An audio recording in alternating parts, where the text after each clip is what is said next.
Olá, meus amigos, muito bom dia. Que o Espírito Santo, o Espírito de Deus, venha possuir você, para que então você saiba o que Ele quer que você faça, para que você saiba qual é a vontade de Deus para a sua vida. E somente com o Espírito Santo você vai saber o que Deus quer de você. Somente o Espírito Santo pode revelar o que é melhor para você, o que é melhor para a obra dele, a obra de Deus através de você. Veja só, nós falamos ontem a respeito de Gideão, que o Espírito Santo veio sobre Gideão e fez dele um homem guerreiro, um vitorioso, um líder, fez dele a diferença.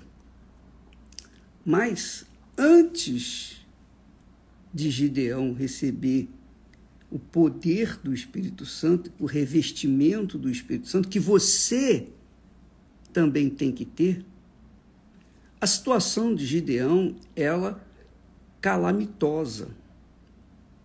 Ele era o menor na sua casa, o menor na sua família. A sua família era a menor da tribo de Manassés. E Manassés também era a menor das tribos, digamos assim. Em outras palavras, Gideão era um nada, era um zero à esquerda. É um zero. Que talvez seja a sua situação. Talvez você tenha vivido a vida inteira, até hoje, não sei que idade você tem, mas talvez até hoje você tenha vivido a vida dando murro em ponta de faca. Você tem feito das tripas coração. Você tem procurado dar jeitinho aqui, jeitinho ali. Você tem procurado, com todas as suas forças, alcançar os seus sonhos, os seus objetivos e projetar um futuro melhor para você. Mas até hoje, até agora, nesse momento, você só tem dado com os burros nas águas. A verdade é essa. Essa é a situação. O Gideão representa, tipifica aquela criatura que foi desprezada, simplesmente uma criatura anulada pela situação econômica, pela sua situação que estava vivendo naquele momento, que era de desespero. Israel estava sob o domínio dos amalequitas, midianitas, junto com o povo do Oriente. Então, todas as vezes que Israel ia colher os frutos da terra, então vinham esses povos, se ajuntavam com seus camelos, seus cavalos, e avançavam sobre tudo o que tinha Israel, e não deixavam nada. E Israel, por sua vez, tinha que se esconder, fazia covas, fugia para os montes e se escondia em covas para salvar a sua pele, salvar a sua vida. A situação de Gideão era a mais cruel, porque ele era o menor dos menores. Talvez você seja essa pessoa, a menor ou o menor dos menores. Mas veja só, preste atenção, amiga e amigo. Preste atenção, por que Israel foi levado a essa situação? Ele foi levado a essa situação calamitosa porque Deus queria fazer uma obra no meio de Israel, no povo de Israel, com o povo de Israel. Claro, Israel se voltou para a idolatria, ele se voltou para a idolatria e, obviamente, Deus suscitou, levantou os midianitas, amalequitas e também os povos do Oriente para virem todos juntos contra Israel. Foi Deus que fez isso durante 7 anos. Foi Deus. Para chamar a atenção de Israel, para que Israel voltasse para ele. Então Deus levantou esses povos inimigos para justamente castigarem o povo de Israel. Depois dos 7 anos, então Deus levantou um libertador. E quem que ele chamou para libertar Israel, a nação inteira? O menor dos menores. Isso é muito engraçado. Deus chamou o menor dos menores. Ele não foi chamar o mais forte, a família mais bem estruturada. Nada disso. E onde é que estava Gideão? Gideão, diz o texto sagrado, estava malhando o trigo no lagar. Malhar o trigo no lagar significa que Gideão estava malhando o trigo num lugar que não era para isso. Porque o lagar era um local onde se esmagava as azeitonas, as olivas, para fazer o azeite, para tirar o azeite. E também era o lugar onde colocavam-se as uvas para amassadas, uma vez amassadas, migalhadas, então tirasse o vinho. Então era um lugar menor, um recipiente menor, muito menor, infinitamente menor do que o lugar de se malhar trigo. Normalmente se malhava trigo nos montes, nos outeiros, porque depois que se malhava o trigo no lugar espaçoso, no alto dos montes, aí se fazia separar o trigo da palha. Mas a situação de Gideão era tão crítica que ele malhava o trigo num lugar onde era para extrair o azeite, um lugar onde era para extrair o vinho, que era um lugar menor, muito menor.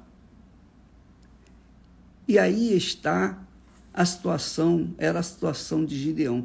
Ele era o menor dos menores na sua casa.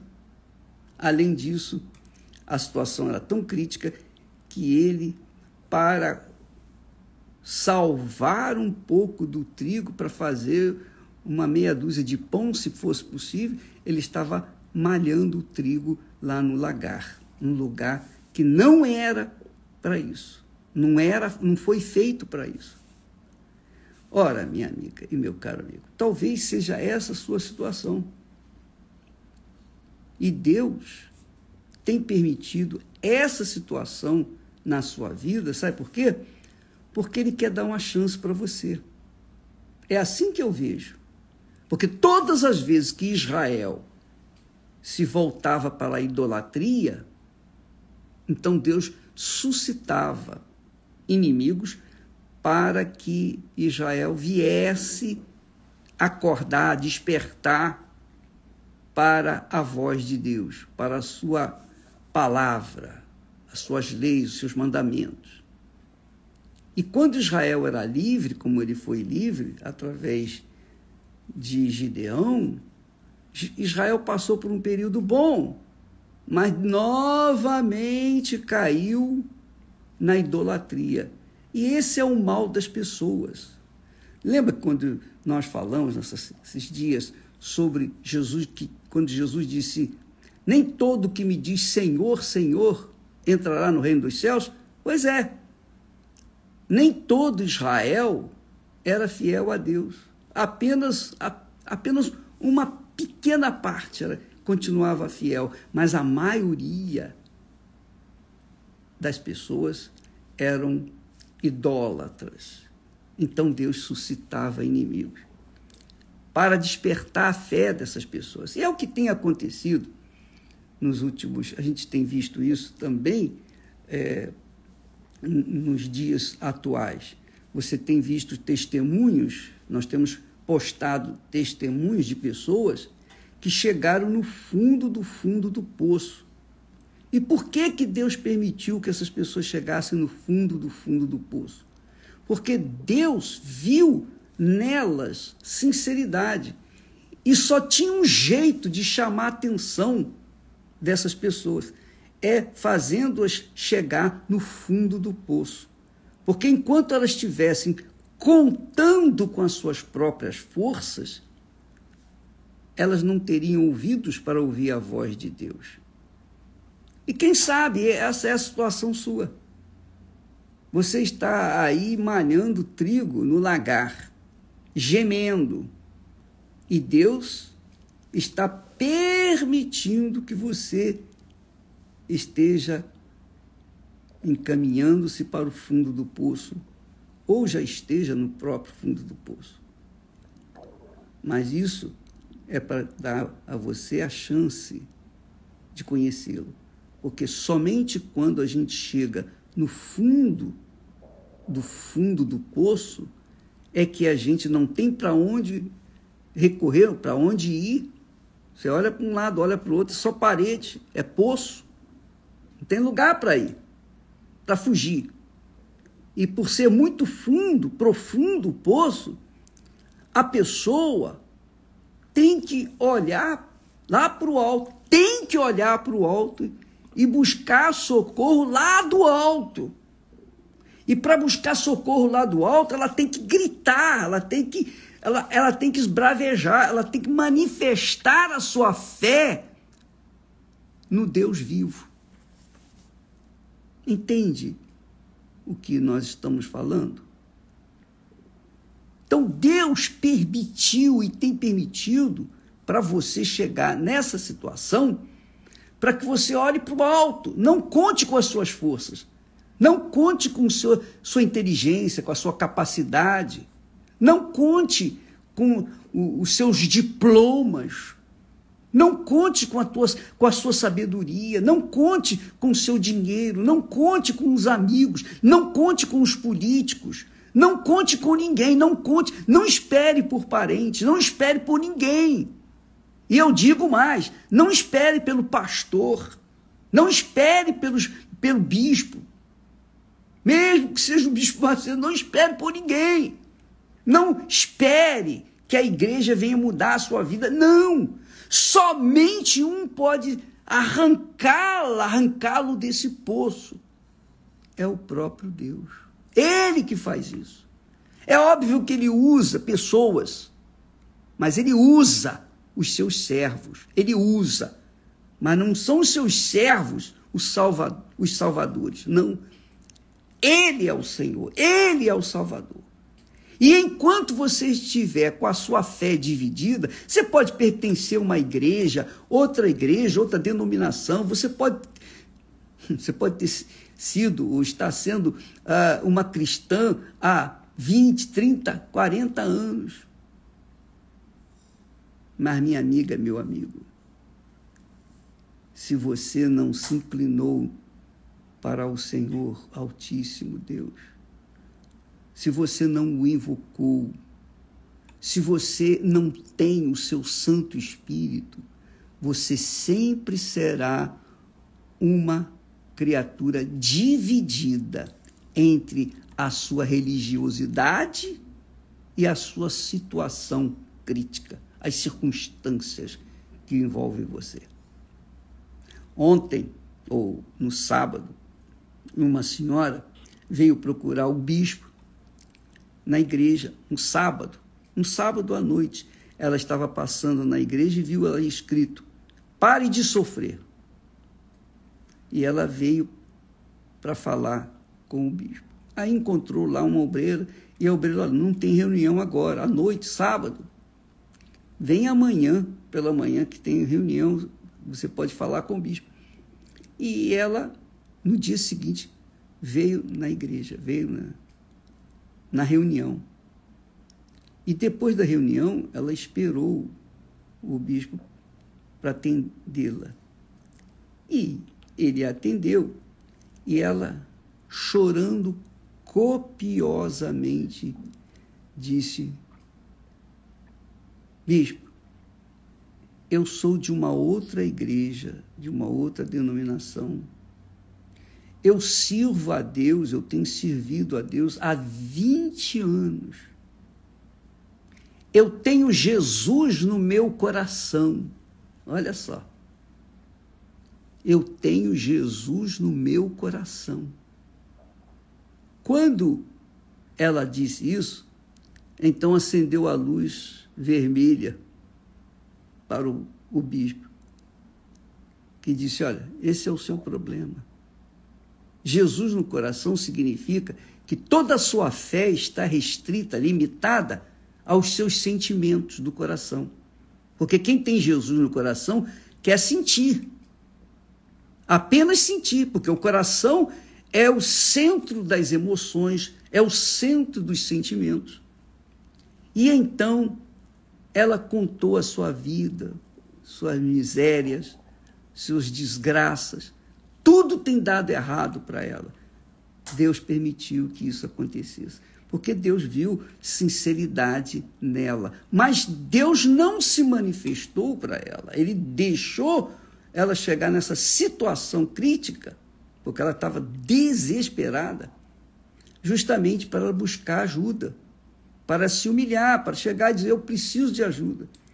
E, de fato, depois que o bispo fez a oração, parece que saiu um peso, uma tonelada de cima do seu corpo. Por quê?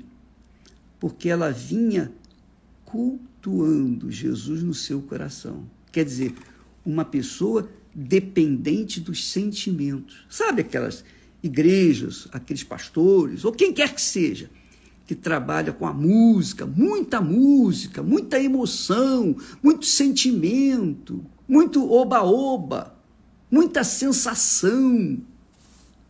Então, esse tipo de pessoa, talvez seja você me desculpa se falar assim, mas eu tenho que falar a verdade. Se você gosta, amém. Se você não gosta, paciência, mas eu falo a verdade para salvar, tentar salvar, ajudar aqueles que são sinceros.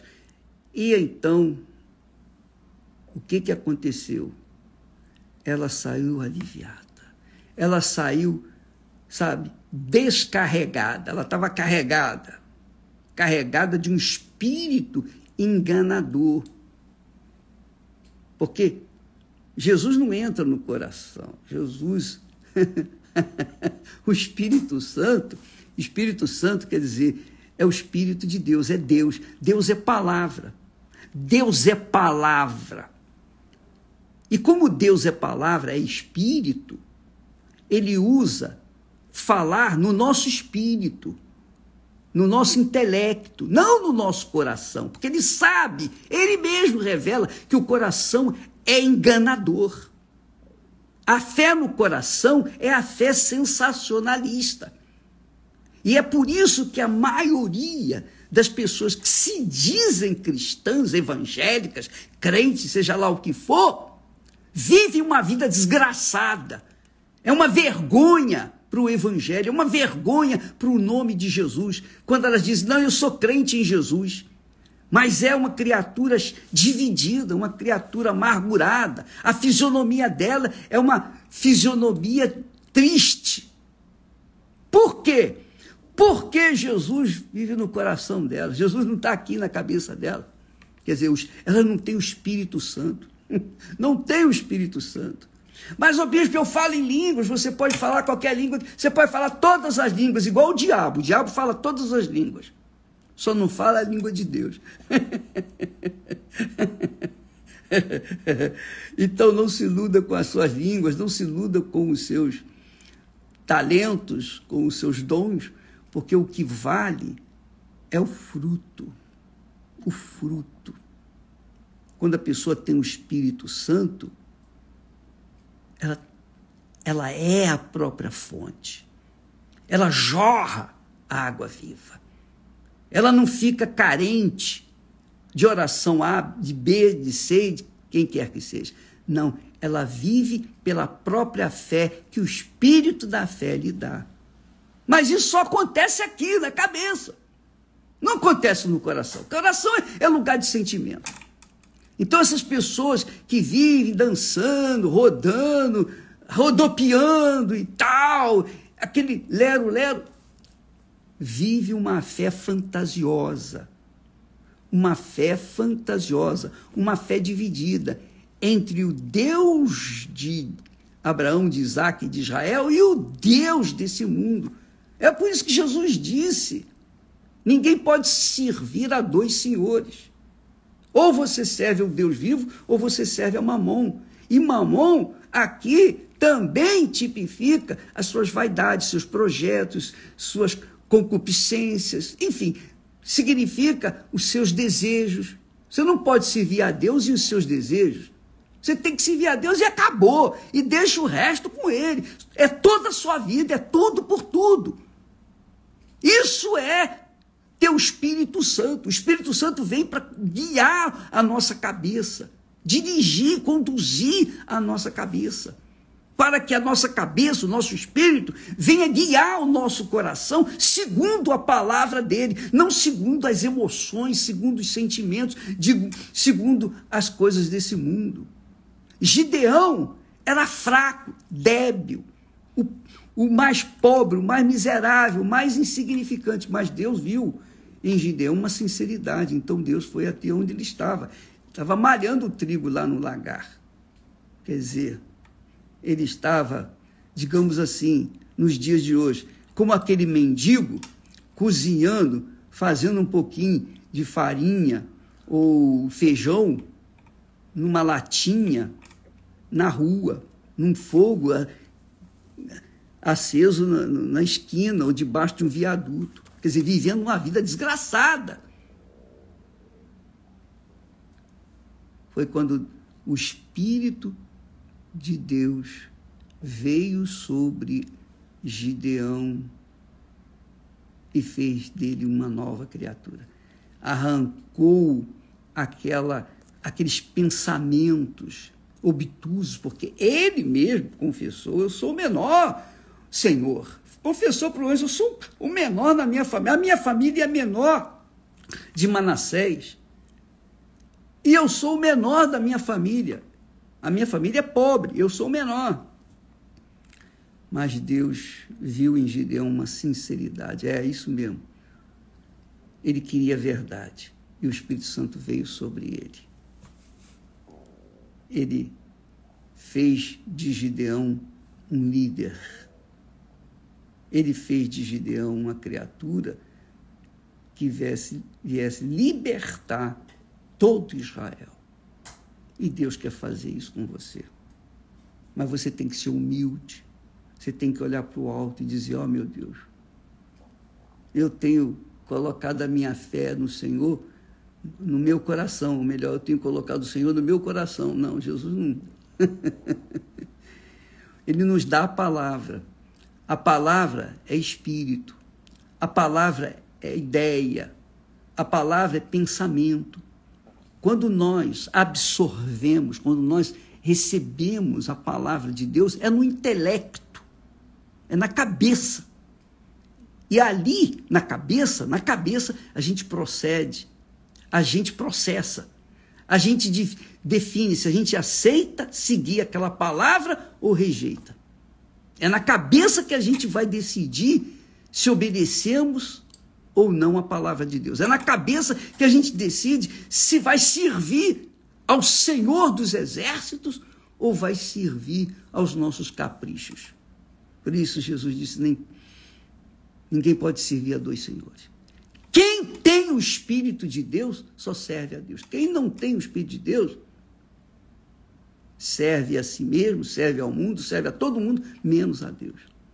Essa é a realidade. E quando a pessoa serve a Deus, ela é uma fonte, porque jorra, está sempre jorrando, sempre dando.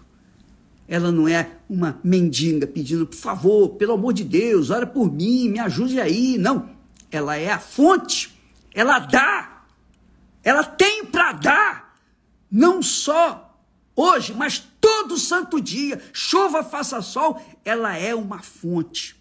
É assim que é o verdadeiro cristão, o verdadeiro discípulo, o verdadeiro servo de Deus, que não pensa em si, não pensa no seu futuro, não está preocupado com a sua família, não está preocupado com o seu umbigo, está preocupado em servir ao Senhor, fazer a vontade do Senhor. Então, quando a pessoa tem esse desejo de servir de fato e de verdade, ela coloca toda a sua vida no altar, ela vai com tudo para o altar, ela sacrifica toda a sua vida, ela não sacrifica meia dúzia de moedas, não.